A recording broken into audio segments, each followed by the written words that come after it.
It's nice to see you all, and it's nice to see you all in the new year. And I like to wish all of you a happy new year and a happy, peaceful, and a prosperous 2022. And we have spoken, as Dr. Dennis said, about the Lord Buddha and the Buddha's teaching. And Buddha's teaching, as I said, there's only one way to attain enlightenment, and that is the Noble Eightfold Path. And we've said the Noble Eightfold Path consists of three parts. That's the Sila, Samadhi, and Prajna. Sila means the moral base, the morality, that's essential. And once we have set up a good moral base, the second stage is Samadhi. And Samadhi means concentration. So hopefully we are going to talk about concentration and concentration meditation today. And let me go back to the Buddha's enlightenment. The Buddha became Buddha by realizing the Four Noble Truths. And if anyone wants to attain enlightenment and Nibbana, one has to realize the Four Noble Truths. And what are they? The first truth is that there's universal suffering. The second truth is there is a cause for suffering, and that's craving. And the third is that this suffering can be eradicated. We can escape from this suffering. And the fourth truth is there is a method, there's a process that we can cultivate in order to eradicate suffering. So, and what is that path? And the Buddha said is the Noble Eightfold Path. 8 factors of the path. We have to have a right understanding, right view, samadhi. We have to have right intention, right thoughts, right thinking, samma sankappa. And then the moral behavior, we have to have right speech, right actions, and right livelihood. We have to put in a lot of effort, the right effort, and maintain mindfulness, and see finally, right concentration. So Buddha said, the final step, the final factor of the Noble Eightfold Path is development of right concentration. And as we cultivate the Noble Eightfold Path, the Buddha said, we need to cultivate certain spiritual faculties, certain wholesome, skillful faculties. And the first faculty is we have to have a faith or conviction in the Buddha and Buddha's teaching, and that's called saddha. We have to put a lot of effort in, virya. And again, we have to maintain good mindfulness. And then comes concentration. We have to develop concentration before we attain the final wisdom or the enlightenment. So there again, Buddha emphasized the importance of concentration. And as we develop those spiritual faculties, finally, before we attain the enlightenment, we need to have cultivated 7 more factors, the same sort of factors, but at a more advanced level. So we have to develop our mindfulness as at an advanced level. We have to start investigating the teaching, different aspects of Dhamma. And again, more energy, more effort. And as we do, we develop kind of joy and rapture, piti. And that leads to tranquility of our mind and the body. And then comes concentration again. So before the final equanimity, concentration is again important. So as we can see, the Buddha has given such importance to concentration and development of concentration. Let us look at meditation. So the meditation, or in Pali, we call it bhavana, and that means the mental culture, the development of the mind. And the development of mind, of course, is an essential aspect of the Buddhist path of liberation. And as we know, there are 2 types of meditation. The first is called concentration meditation, and the second is insight meditation. And the aim of the concentration meditation, which we are going to talk about today in detail, is to develop a calm, concentrated, and unified mind. And the aim of the insight meditation is to gain a direct understanding of the reality of, the real truth of everything that's around us. Actually, Buddha did not describe these two aspects, concentration meditation and insight meditation, as two separate types of meditation. But what Buddha mentioned was that they are two components of the same practice. And I think the division into concentration meditation and insight meditation happened later on by the Buddhist scholars. So concentration meditation is called in Pali Samadhi Bhavana or Samatha Bhavana. Samadhi means concentration or one-pointedness of the mind. That's Samadhi.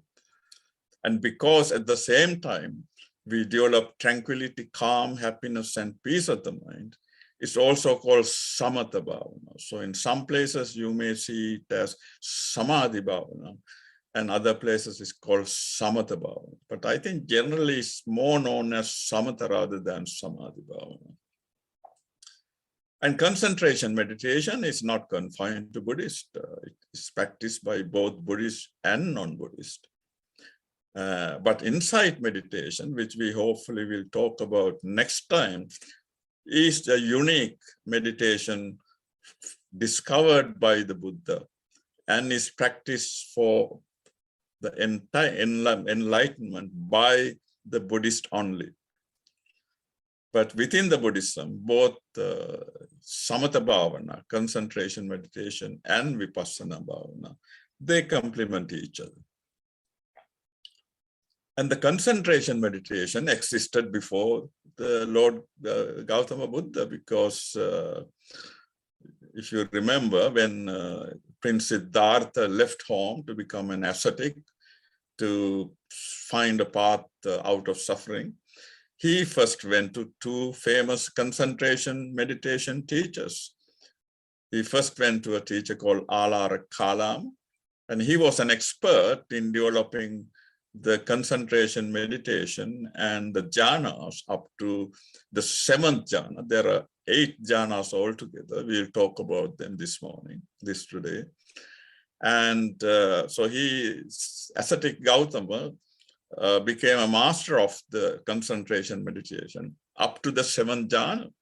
But he was not satisfied because he was looking for a way out of suffering. Just by following the concentration meditation, one could not completely eradicate suffering. So he went to another teacher called Uddaka Ramaputra, and he was an expert in developing all the possible jhanas, 8 jhanas.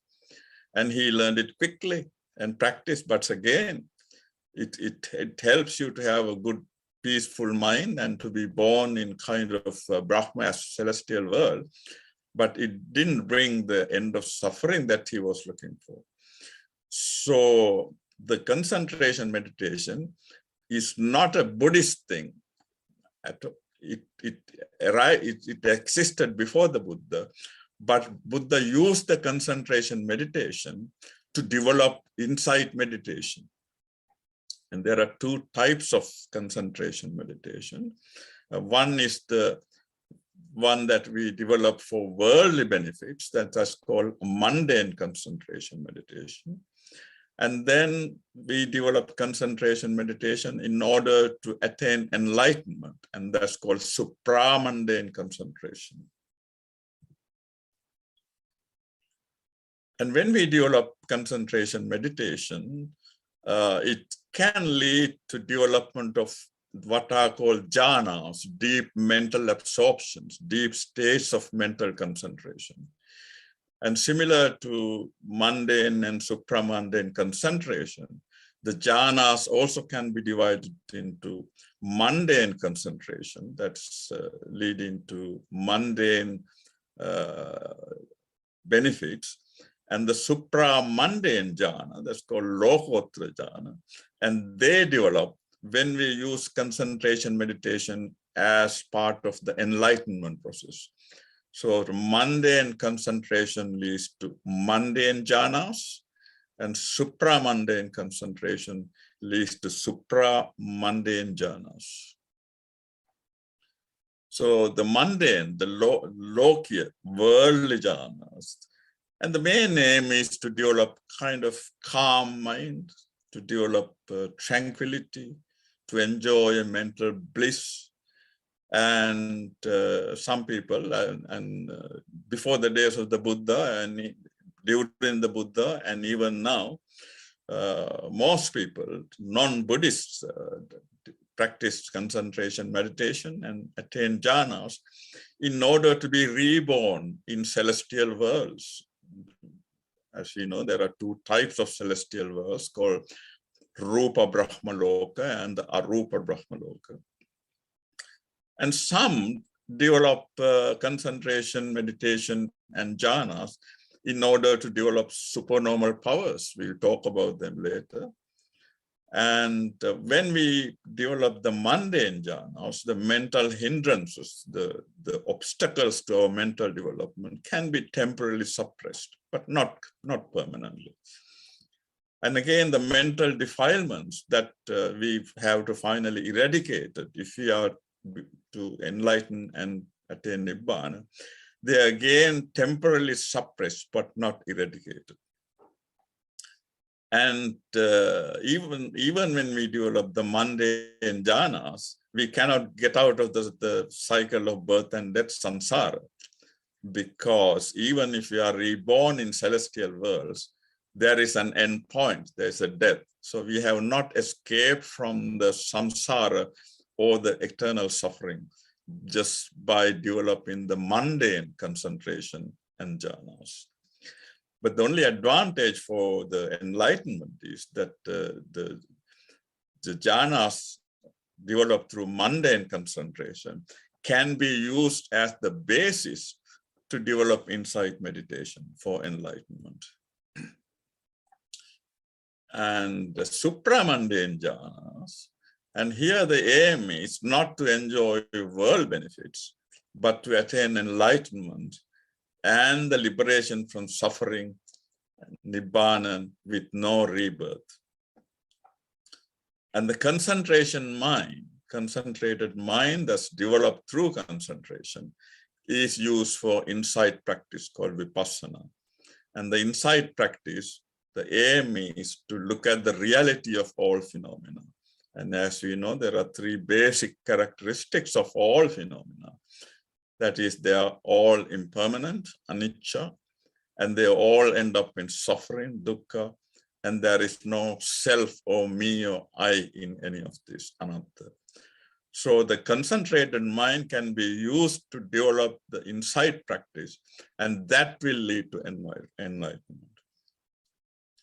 The other advantage is when we develop the supramundane jhanas, the mental hindrances, the obstacles, are gradually eradicated permanently.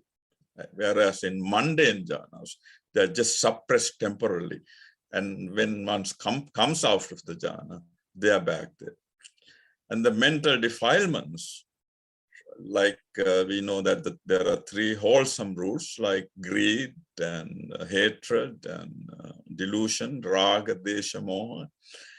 And through supramundane concentration, they are gradually eradicated. And when they are eradicated completely. And then as we continue the supramundane jhanas into the insight meditation, and then we can attain the four stages of enlightenment. And as we know, the four stages of enlightenment are: the first stage is stream enterer, that's called sotapanna. The second stage is once returner, that's a sakadagami. Third stage is non-returner, anagami. And finally, enlightenment is called arahant. So through supramundane concentration, we can then go through the insight meditation to attain the enlightenment in these four stages. So the aim of the concentration meditation, the samatha bhavana, is to cultivate a state of deep concentration or one-pointedness of the mind by focusing our attention on a single meditation object. We'll talk about the objects next. And that this concentration will be maintained only as long as the attention of the mind is completely absorbed into that meditation object. So once we remove our attention from the object, then the concentration is gone. And along with concentration and the one-pointedness of the mind, then different stages of calm and joyness will develop. And as I said before, the mental hindrances and the defilements are suppressed temporarily. And especially during these deep states of mental absorption called jhanas. In the Buddhist literature, there are three benefits that have been recorded as a result of concentration meditation. Firstly, the worldly benefits that when we develop concentration meditation and jhanas, we develop a calm mind, we develop rapture, joy, mental bliss as a result of jhanas. And obviously, if we die in a state of concentration and jhana, we will be reborn in celestial worlds called Brahma worlds. So there is beyond this death, there are results. And the most important benefit of developing concentration meditation is to use that mental purity, the calmness, to go on to insight meditation, which is vipassana bhavana.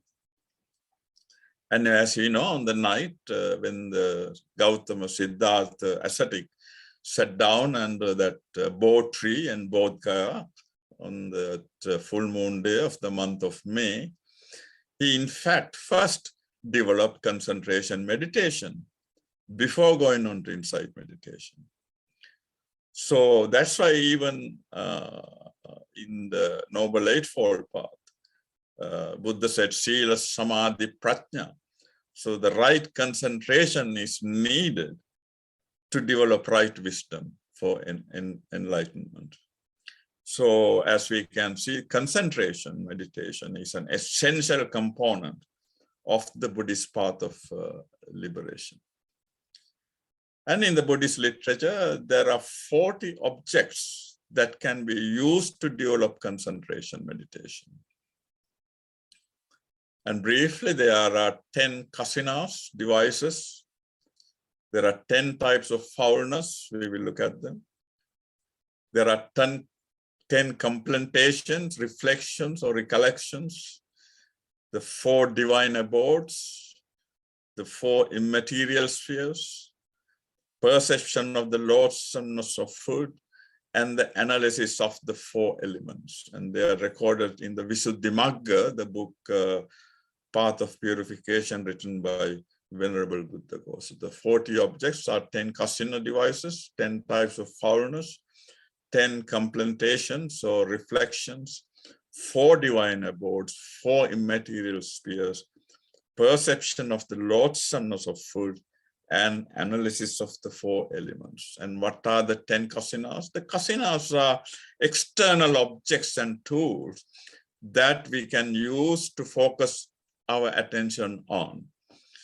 And the 10 kasinas are earth kasina. Earth kasina means we can use the earth element, the solidity, as external object for concentration meditation. And similarly, you can see earth, water, fire, wind are the 4 elements. And the water can be used to meditate on, the fire element, the wind, and then the 4 colors can be used. Color, blue color, yellow color, red color, white color. And also the light and space. So there are 10 external objects that we can use. And if you check any books like Visuddhimagga, and there are details of how to prepare these kasina objects, external objects, in order to pay our attention onto them. So there are 10 kasinas.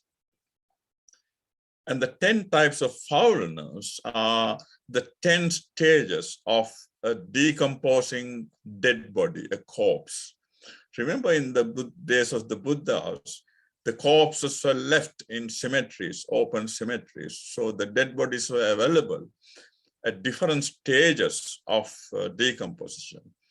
And the Buddha has described 10 stages from the first, second, third day of the death until the body ends up in a pile of powdered bones. So there are 10 stages that one can use to concentrate on.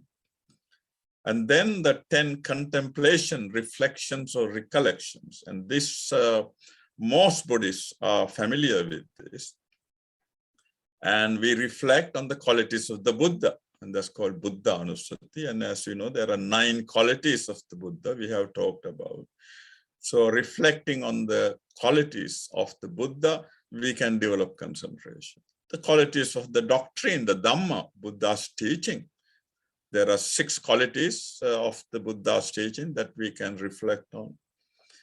Then the qualities of the Sangha, the noble disciples, and there are again 9 qualities that we have talked about. We can use them for concentration. Then our morality, Sila Anusati, our own morality can be used as a concentration object. And generosity, our experience of giving dana, that can be reflecting on them, we can develop concentration. And reflecting on heavenly beings, devas, and reflecting on death, the marana anusati, that's a good object of meditation. And then the 32 parts of the body, that's called kayagata sati. Our physical body consists of 20 solid parts and 12 liquid parts, and concentrating on them, one can develop jhanas. And then the famous, most common, popular one is obviously in-breath and out-breath, the anapanasati.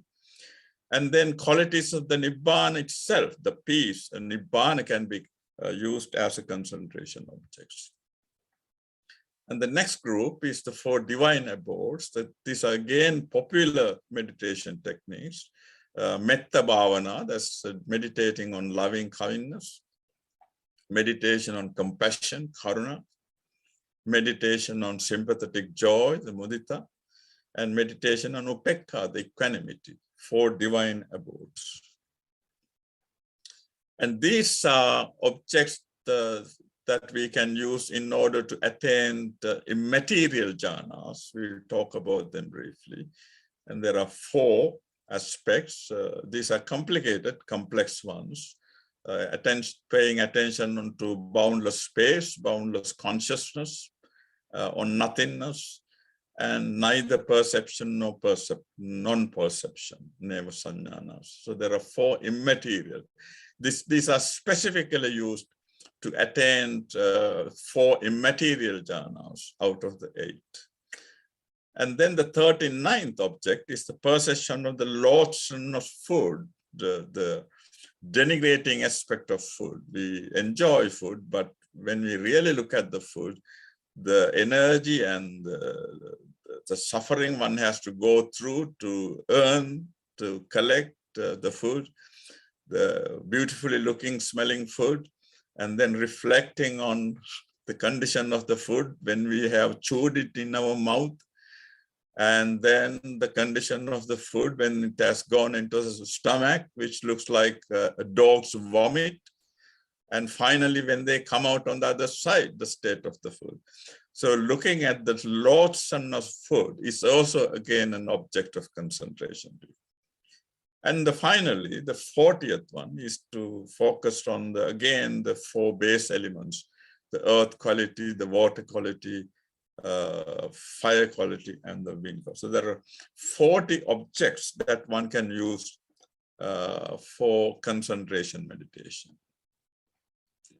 And before we go on to concentration meditation, one has to develop a moral base. Remember, in the Noble Eightfold Path, the Buddha said, Sila, Samadhi, Prajna.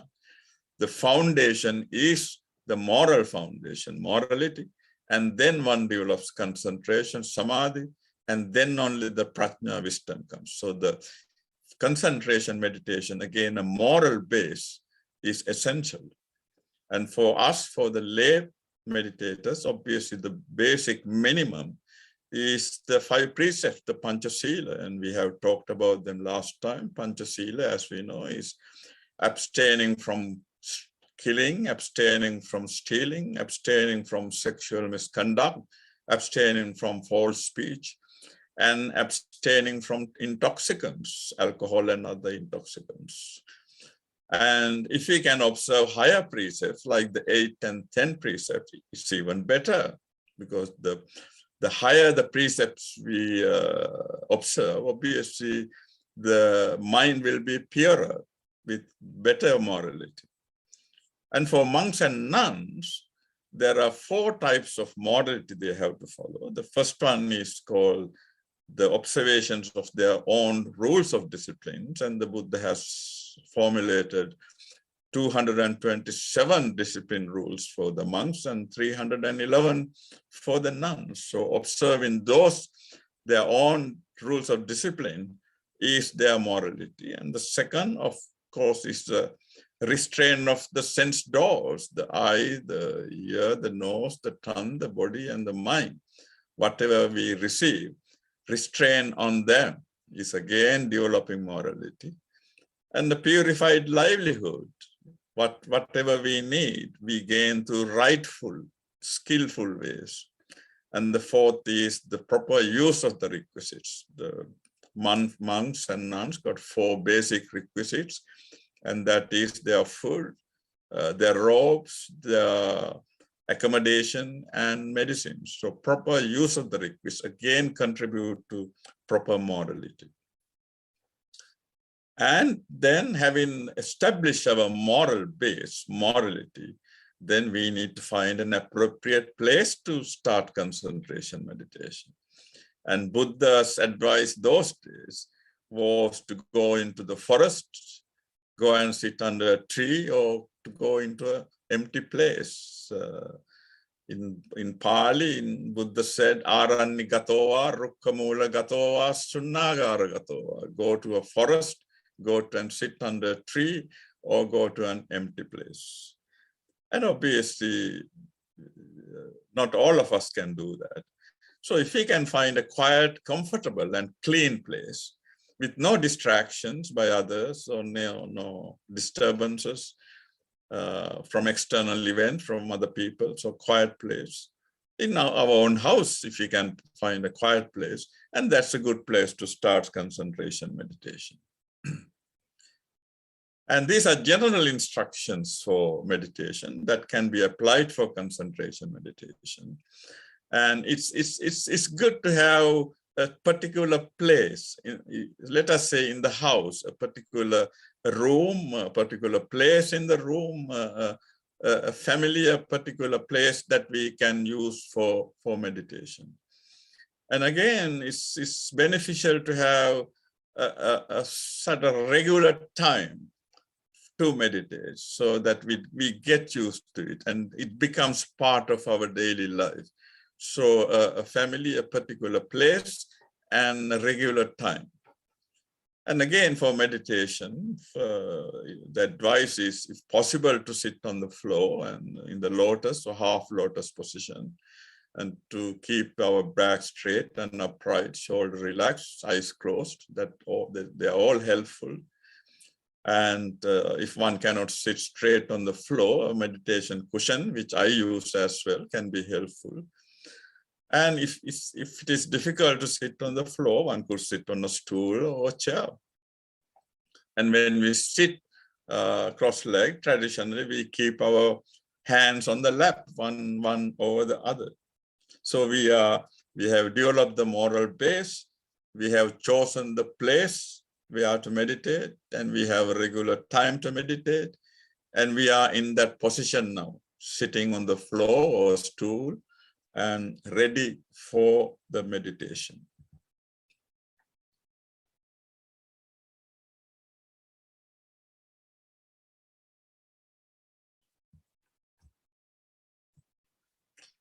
Then we have to use the meditation objects.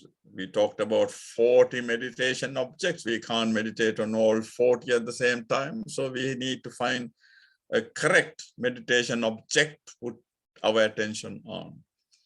And in the Buddha's teaching, we are all divided into 6 character types. There are some of us who are full of lustful thoughts, lustful character. And there are others who got a hateful character. Their mind is filled with anger, hatred, ill will. And there are people who are deluded. They are all full of delusions, all sorts of delusions. And there are people who are very faithful, saddha, for the Buddha, for the teaching and the Sangha. And there are other people who are very intellectual and finally speculative, questioning people, analytical people. So there are 6 characters. And the advice is to find the proper meditation objects of the 40 that fits in well with your character.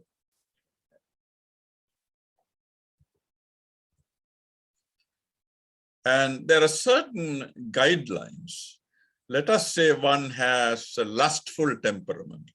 Lust, if one's mind is preoccupied with lust, craving, and it is advisable to choose something like a foulness of the body, asubha bhavanas. Remember, we talked about the 32 parts of the body, or even the 10 stages of the decomposing body, and that's helpful for someone with a lustful temperament. If one has a kind of angry, hateful temperament, loving kindness meditation, metta could be chosen. Or if one is a saddha person, a faithful person, something like qualities of the Buddha, Dhamma, Sangha can be useful. And somewhat the deluded temperament, the mindfulness of the breathing, anapana. And then for someone with intellectual temperament, the objects of that death or the peace or the loads of food, analysis of the 4 elements, Patavi, Apo, Tejo, Vayu. These are general guidelines. The important thing in concentration meditation, obviously with any type of meditation, is, if possible, to have some experienced meditator, someone who is qualified to give advice and guidelines. And that person is called Kalyana Mitta in Buddhist teachings, a good friend. And especially if one plans to develop deep states of concentration called jhanas, I think it's essential to have some experienced person to guide us. And this meditator, the senior meditator, the teacher, the guide, the mentor, can help us to select the appropriate meditation objects, because hopefully that meditation teacher should know what sort of a person I am, or we can discuss, or the teacher can question us and then decide out of the 40 meditation objects, probably this is the best for you. And sometimes we may have to try few meditation objects before we can select the proper one appropriate for ourselves. So, and the teacher, the meditation teacher, can explain the meditation process, the various stages that we will attain gradually. And as we progress in the meditation, our guide can guide us in the appropriate way. And obviously, we will need a lot of support and encouragement that could be provided by the teacher or the mentors. So if possible, if we can find one, not easy, it is very useful to have a senior meditator, a guide, a mentor, or a meditation teacher to advise us. Okay, so we have developed our moral base. We have found the right place. We are sitting at the right place. We have selected our meditation object, and we put our attention on that object, and we keep reflecting on that meditation objects. And as we meditate, then certain signs appear. And there are three types of signs. The first one is a preparatory sign. And that is, say, let us, if we are looking at the Buddha statue or something else, the first sign that we see is called preparatory sign. That's called parikamma nimitta. And as we go on concentrating our mind on that object, there comes a time when we acquire that sign within our mind. So if you keep looking at the Buddha statue as the preparatory sign, as we keep concentrating on that, there comes a stage, even when you close your eyes, you can see the statue in your mind, and that's called the acquired signs. And that acquired signs is very similar to the sign that we got in front of us. If it is a Buddha statue, it's the same measurement, same color, same features that we see as the acquired signs. But as we go on concentrating further and further, focusing on that internal image, now we have closed our eyes and we can see the image inside, that's the acquired image. Then the final image appears, which is called counterpart sign, patibhaga nimitta. And that is even finer and refined image of that object. So preparatory sign, first when we look at a sign, something outside. These are mostly for things that, the objects that we use outside ourselves, not the concepts like metta and karuna. Even for anapana, the breath meditation, we can use this sign. And acquired sign, and then finally called counterpart sign. And when we attain the counterpart sign, that means we have gone well into the concentration. And the concentration also can take place in 3 stages. So as we settle down and start meditating on the object, and that's called preliminary concentration, parikamma. The mind is quieter and calmer than other times in the day. So it's a preliminary. But as we go on concentrating on that object, then what we develop, what we call access concentration. That's called upachara samadhi. Now the access concentration, we are not in jhana, deep concentration yet, but we have managed to control our mental defilements called mental hindrances, pancha-nivanas. They are suppressed now. And the concentration is developing well into the jhana state. And it's called access or neighborhood concentration. But as we continue concentrating on that meditation object, and then we develop fixed concentration. And that's the final one that we can attain. And that means once we have attained fixed concentration, we are in what are called deep absorption states or jhanas. And these are the mental hindrances. We have talked about them before that we need to control as we develop concentration meditation. We get all kinds of sensual desires appearing in the mind.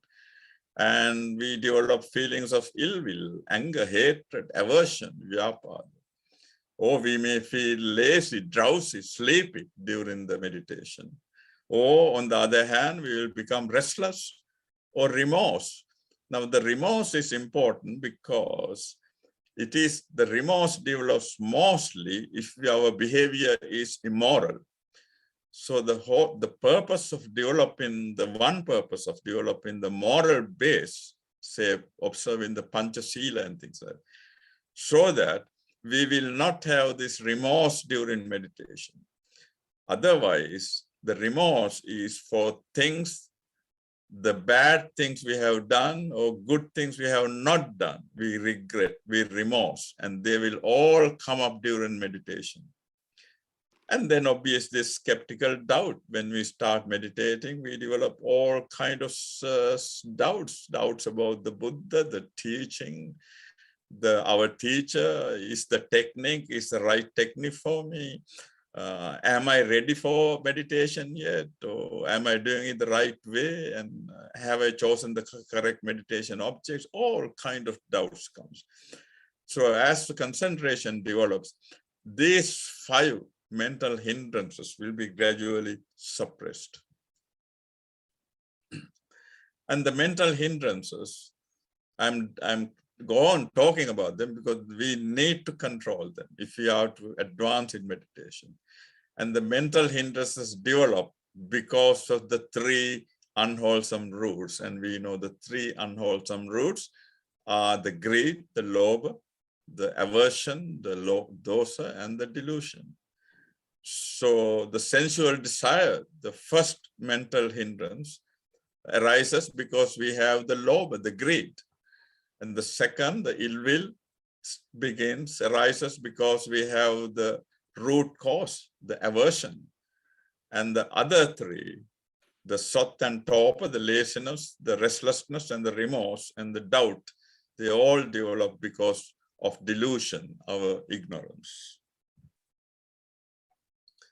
Now we have, let us say that we started meditating and our concentration is advanced and we have managed to control and suppress the 5 hindrances. And as we control the 5 hindrances, then 5 good wholesome qualities develop in the mind. And they are called jhana factors, and there are 5 of them. And the first one is the initial application. That is, we attend to the meditation object in a positive way. Of initial thought is called vitakka.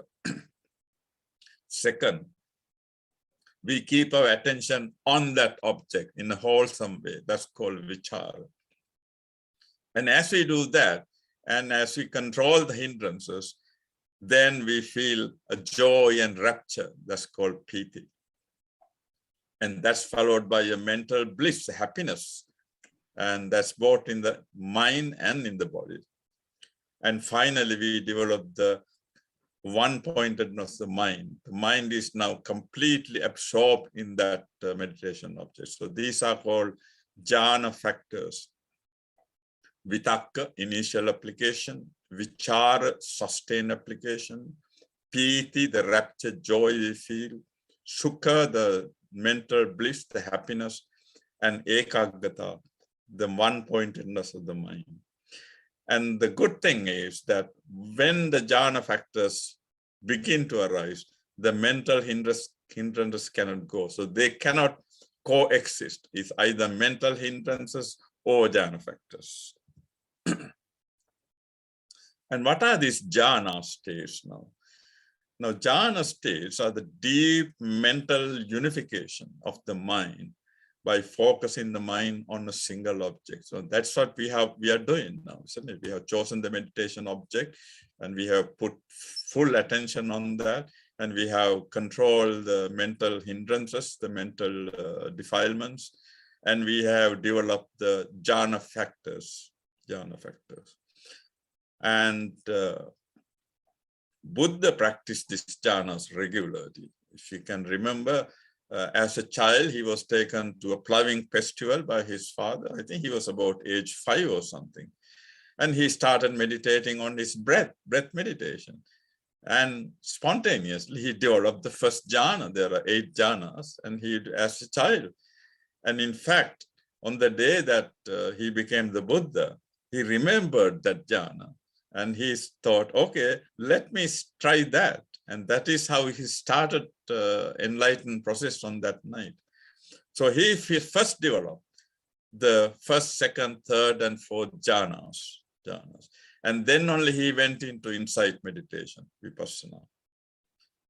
And when he passed away, even when he passed away, he went into jhanas. He went to first, second, third, fourth jhana, and then came down to first jhana, went up to fourth jhana. So actually he passed away in the fourth jhana.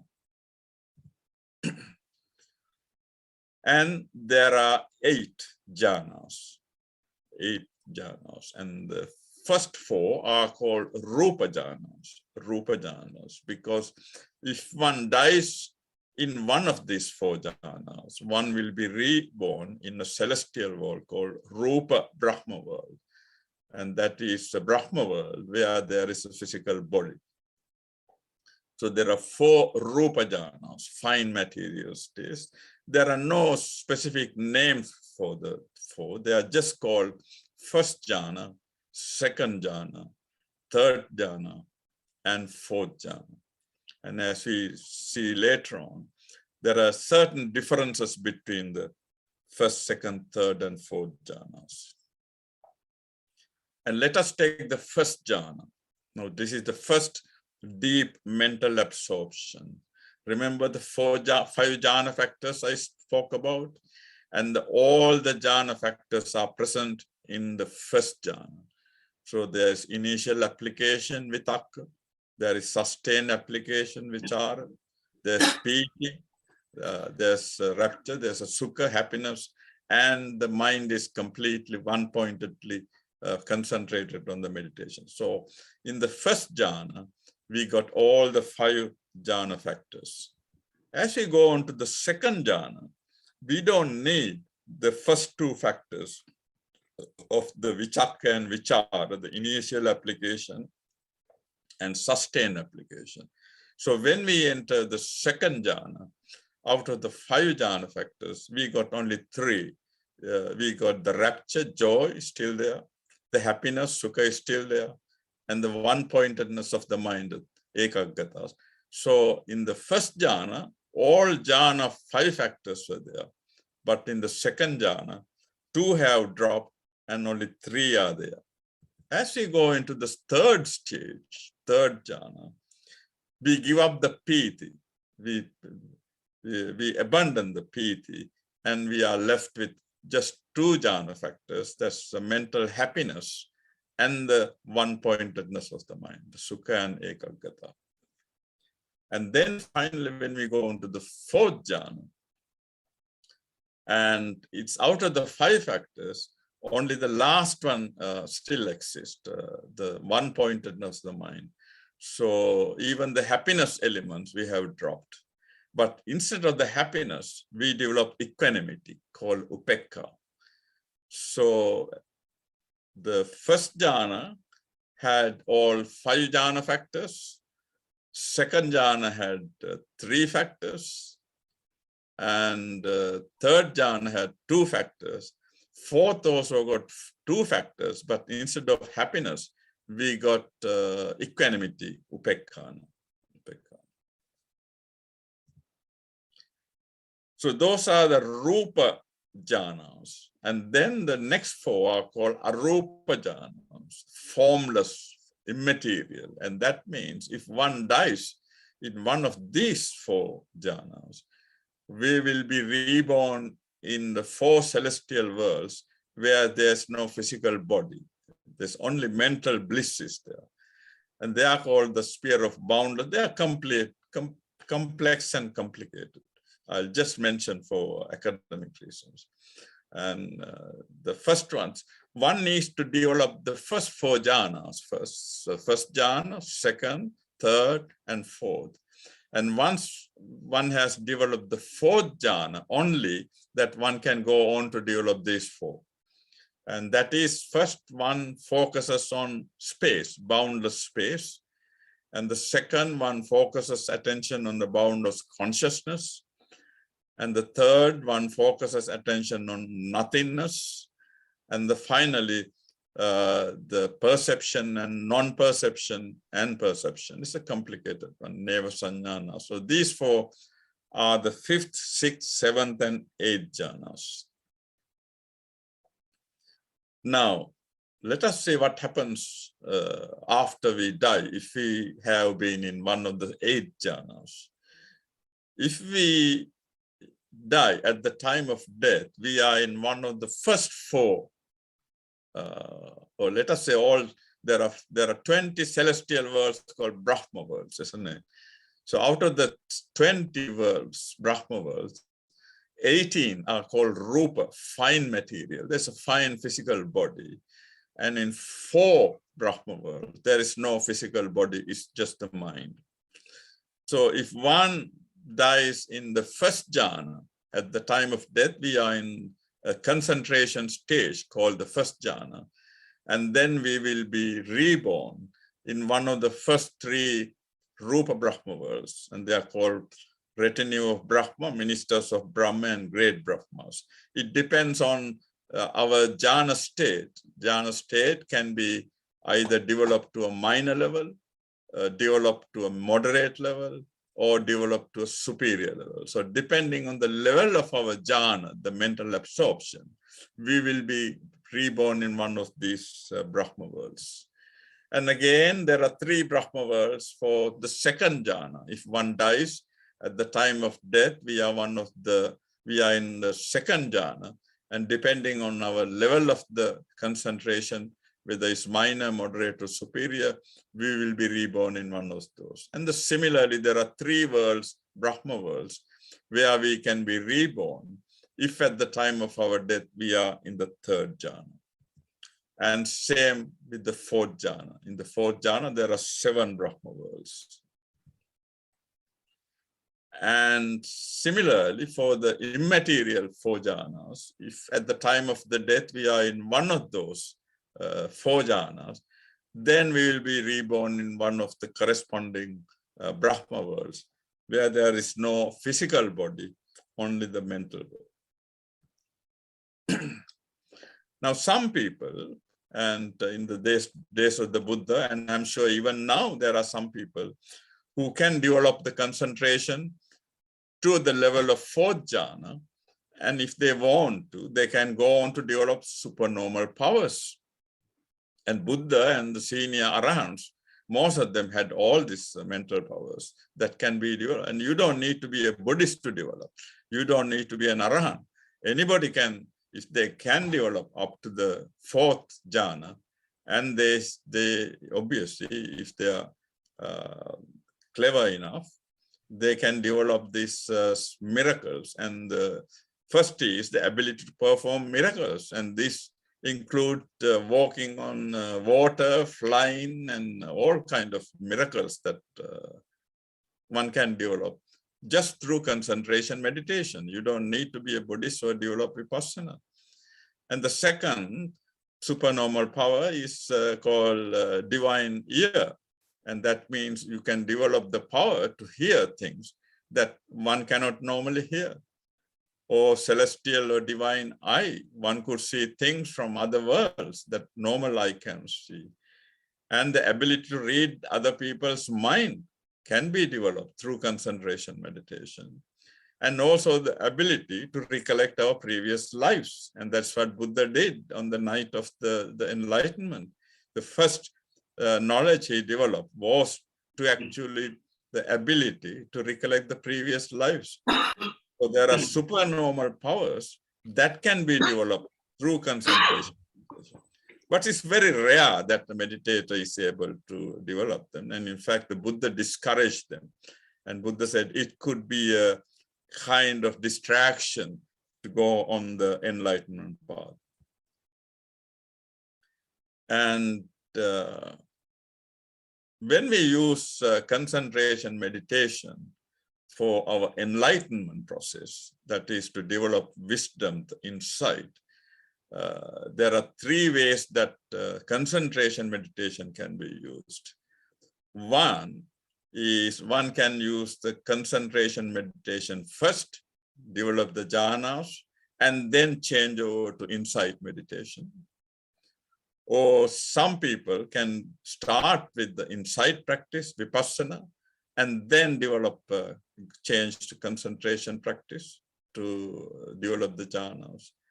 Or the 2 can go in parallel, concentration. So there are 3 ways we can use concentration meditation. And this is a very rare stage of concentration called state of cessation, called Nirodha Samapatti. It can be developed only by an arahant or a non-returner or an anagam. And in this state, they enjoy the enlightenment bliss, the nibbanic bliss.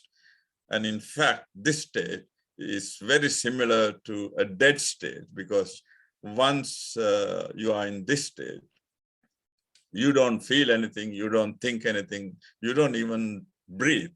So it's almost similar to a dead body, but it's living. and it can last up to 7 days, I believe. It's just for information I mentioned. So, following the Noble Eightfold Path, we know that the right sila leads to right concentration, samadhi, and the right concentration leads to right wisdom, panya. So sila, samadhi, patna. Thank you very much.